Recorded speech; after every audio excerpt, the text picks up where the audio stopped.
5, though, is new news, new fears at Ground Zero. A New York City panel has officially paved way for the building of a new mosque near Ground Zero.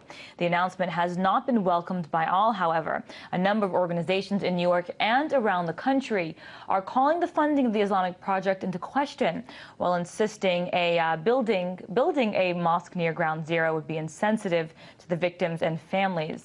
Joining me for more on the studio is Pamela Geller. She's a director of Stop the Islamization of America. Pamela, great to have you. Now, I want to ask you why, obviously, do you agree with this mosque being built near Ground Zero, and if not, why? I don't agree with the mosque being built. I have no problem with mosques being built. There are hundreds in New York City. I mean, I know that a lot of people are worried that it could, I know funding's a big worry. Can you tell me if the funding of this Islamic center is something that you're worried about, depending on where the money is coming from? Well, of course I'm worried about it, and so are many other groups, because they are on the web and they are well known around the world for actually aiding developing countries with medical supplies. IH? So what details, IH, what proof do you have that this is actually a terrorist group? That the State Department is designating them a terrorist group. And because the state, but let's just get back on to the Islamic Center. You mentioned that building this mosque near Ground Zero is going to be insensitive. I just want to look at something else.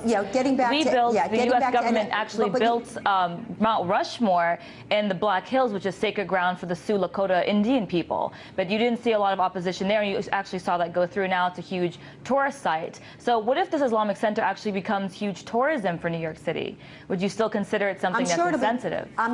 I am sure it's going to be tourism to jihadists. Where you're coming from, but you see where a lot of these different Islamic groups are saying that this could actually be good for New York City, because it could bridge the gap between all the different communities that, for the most part, have bad stigma surrounding the Islamic community. So do you not see it as something that could open up the bridges of understanding between the Islamic community and other New Yorkers?